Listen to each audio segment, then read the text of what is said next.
धन्यवाद सभापति जी, आपने मुझे बोलने का मौका दिया है। सबसे पहले मैं माननीय अध्यक्ष जी का बहुत बहुत आभार व्यक्त करना चाहूंगा कि उन्होंने एक बहुत ही महत्वपूर्ण विषय पर चंद्रयान 3 की सफलता के ऊपर ये चर्चा करने का मौका दिया है। इसके साथ ही मैं निवेदन करना चाहूंगा, जहां हमारे देश के साइंटिस्ट ने, वैज्ञानिकों ने एक सफल कार्यक्रम आयोजित किया। 14 जुलाई को चंद्रयान ने पृथ्वी से उड़ान भरी और 23 अगस्त को सफलतापूर्वक जब चंद्रमा के दक्षिण ध्रुव के ऊपर यह चंद्रयान उतरा, जहां का वातावरण अलग ही रहता है, 200 डिग्री माइनस तक का टेम्परेचर जाता है, अंधकार छाया रहता है। ऐसे स्थान के ऊपर यान को उतारने वाला भारत दुनिया का प्रथम देश बना। इसलिए मैं देशवासियों को भी, माननीय प्रधानमंत्री जी को भी और हमारे सभी साइंटिस्ट को बहुत बहुत बधाई, साधुवाद और आभार व्यक्त करना चाहूंगा। मैं निवेदन करना चाहता हूं, हमारा देश ऐसा देश है जो ऋषियों का, मुनियों का देश है। अभी चिदम्बरम जी बोल रहे थे, उससे पहले हमारे कई वक्ताओं ने इस विषय पर रखा। हम कई बार भटक जाते हैं। जब कोई अध्यात्म की बात आती है, धर्म की बात आती है, तो विचलित होने का प्रयास करते हैं। हम जब अपने प्राचीन साहित्य को देखते हैं, इतिहास को उठा करके देखते हैं, वेदों को देखते हैं, तो हमारे यहां प्राचीन साहित्य में इस प्रकार का स्पष्ट उल्लेख मिलता है। हम अपने प्राचीन ऋषियों को देखते हैं। ऋषि का अर्थ क्या है? ऋषियों मंत्र दृष्टारः, जो मंत्र पर विचार करता है, चिंतन करता है, मनन करता है। और मैं तो निवेदन करूंगा कि जो आधुनिक साइंटिस्ट हैं, वैज्ञानिक हैं, ये हमारे आधुनिक ऋषि हैं। इन्होंने देश को जिस प्रकार से आगे बढ़ाया है, देश का नाम समुज्ज्वल किया है। हम यदि रामायण काल को देखेंगे, उसमें भी हमारे यहां बहुत सारे इस प्रकार के वैज्ञानिक थे। पुष्पक विमान का उल्लेख रामायण में मिलता है, जो साउंडलेस था, ध्वनि रहित था। हमारे यहां भास्कर आचार्य का जो ग्रंथ है बृहद विमान शास्त्र, मैंने उस ग्रंथ को अच्छी तरह से पढ़ा है एक संस्कृत का विद्यार्थी होने के नाते। उसमें जिस प्रकार के विमानों का उल्लेख मिलता है, आज भी साउंडलेस विमान हम तैयार नहीं कर पाए हैं। और रात्रि को जो विमान उड़ते थे तो अंधेरे के अंदर भी दिखाई देता था।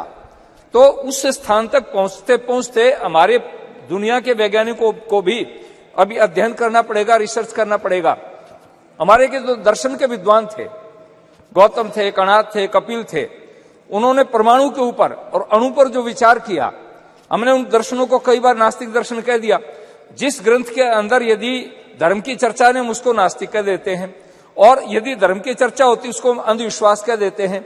ये दोनों का समन्वय जब तक नहीं होगा, मैं हमेशा एक बात कहा करता हूं, एक पक्षी जैसे उड़ान भरता है, पक्षी के एक पंख को बांध दीजिए, एक पंख को बांधने के बाद पक्षी उड़ान नहीं भर सकता। यदि मनुष्य अपने जीवन में पूर्ण विकास करना चाहता है, कोई भी देश पूर्ण विकास करना चाहता है, वो बिना अध्यात्म के आगे नहीं बढ़ सकता। अध्यात्म से विल पावर मिलता है। विल पावर क्या करता है? जैसे आपने देखा, हमारा 1 साल पहले एक यान हमारा असफल हुआ। माननीय प्रधानमंत्री जी हमारे साइंटिस्ट के बीच में गए और उनकी पीठ थपथपाई, उनको धीरज बंधाया। यदि हम उसमें निराश हो जाते, हताश हो जाते और हमारे अंदर विल पावर नहीं होती, तो हम आगे नहीं बढ़ सकते थे। और उसका परिणाम यह निकला कि विल पावर के कारण, आत्मबल के ऊपर हम आगे बढ़े और आगे बढ़ते बढ़ते 1 साल के बाद में हमारे साइंटिस्ट ने, हमारे वैज्ञानिकों ने वो काम करके दिखा दिया जिसको पूरी दुनिया ने लोहा माना है। एक निवेदन मैं करना चाहूंगा, जहां हमारे साइंटिस्ट माने सोमनाथ जी की टीम ने काम किया, उसके साथ साथ में जो और भी लोग थे, जैसे प्राय मैं कई बार एक निवेदन किया करता हूं, गाड़ी है, कई करोड़ की गाड़ी है, लेकिन उसमें से अगर वाल्व का निकाल दिया जाए तो उसमें टायर में हवा नहीं ठहरेगी। तो उसमें लाखों करोड़ों रुपए का इंजन हो और साधन हो, यदि वाल्व की कीमत को हम नहीं समझेंगे तो वो गाड़ी चल नहीं सकती। इस काम के अंदर एक छोटे से छोटा साइंटिस्ट आज हम इस भव्य भवन के बीच में हैं, नई पार्लियामेंट में हैं। इसमें एक सामान्य कर्मचारी भी जिसने छोटा सा काम किया है, जो पानी पकड़ाने का काम करता था, सीमेंट और गारा बनाने का काम करता था, पत्थर पकड़ाने का काम करता था, गाड़ी में पत्थर लादने का काम करता था, उसका भी इतना योगदान है जितना किसी आर्किटेक्ट ने इस भवन को बनाया और इंजीनियर ने इसमें सहयोग दिया। ठीक इसी प्रकार इससे हमारा जो ये यान चंद्रमा पर पहुंचा, उस चंद्रमा पर पहुंचने तक यान में जितने लोगों का सहयोग रहा है, एक सामान्य कर्मचारी जो उनकी टीम के अंदर काम करता था, वो उसमें भागीदारी था। तो मैं आपसे निवेदन करना चाहता हूं, हमारा देश तो इतना समृद्ध था, हमारी संस्कृति में स्पष्ट आता है, एत देश प्रसूतस्य सकाशाद अग्रजन्मनः स्वयं स्वयं चरित्रम शिक्षेरन पृथ्वी सर्वमानवाः।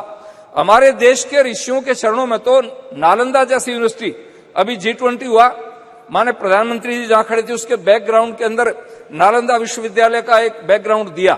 इसलिए दिया कि दुनिया के विद्वान आए थे, दुनिया के नेता आए थे, राष्ट्राध्यक्ष आए थे और आए थे। उन्होंने आकर के जब उसको देखा और उनको बता भी रहे थे, समझा भी रहे थे कि हमारा देश कभी भी ऐसी स्थिति नहीं रही है। बीच में गुलामी की जंजीरों में हम जकड़े गए और गुलामी होने के कारण हम विकास नहीं कर पाए, लेकिन हमारी जो प्राचीन धरोहर थी, उस धरोहर का स्मरण करेंगे, उसका स्मरण करके उसके ऊपर अनुसंधान करेंगे, रिसर्च करेंगे, तो हम और आगे बढ़ सकते हैं। अभी तो हमारे देश ने उड़ान भरी है और अभी चंद्रमा के साथ साथ में सूर्य की तरफ बढ़े हैं। सूर्य का अध्ययन करने के लिए हमारे साइंटिस्ट जो काम कर रहे हैं, और बहुत सारे ग्रह उपग्रह हैं। मैं जब प्राचीन साहित्य को पढ़ता हूं तो प्राचीन साहित्य में उल्लेख मिलता है कि अन्य ग्रहों के ऊपर भी मनुष्य हो सकता है। इस पर हमारे साइंटिस्ट रिसर्च कर रहे हैं और वैज्ञानिकों को मैं सबसे बड़ा आभार इसलिए करना चाहूंगा, कोई भी वैज्ञानिक किसी काम को करता है फुल स्टॉप नहीं लगाता है, वो आगे के लिए रिसर्च का काम छोड़ देता है, अनुसंधान का काम छोड़ देता है।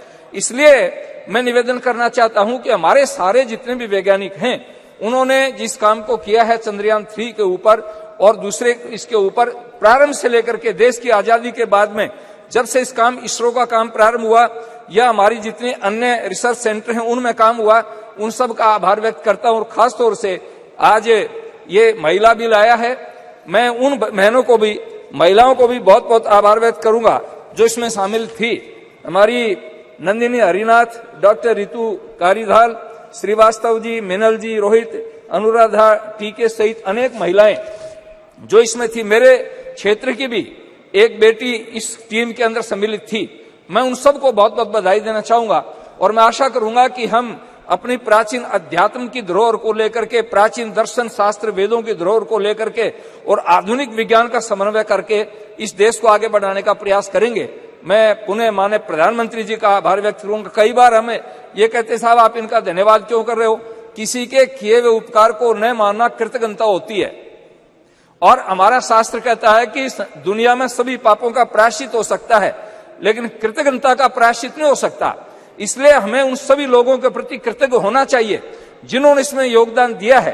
तो माननीय प्रधानमंत्री जी ने पर्याप्त मात्रा में बजट दे करके, और जिस दिन प्रधानमंत्री जी विदेश की धरती से यहाँ पहुंचे, मैं प्राय सुबह टेलीविजन नहीं खोलता हूं, लेकिन सुबह एक्सरसाइज कर रहा था, मैंने टेलीविजन खोला और प्रधानमंत्री सीधे बेंगलुरु गए और वैज्ञानिकों के सामने जब जाकर के कहा कि मैं आपके दर्शन करने के लिए आया हूं।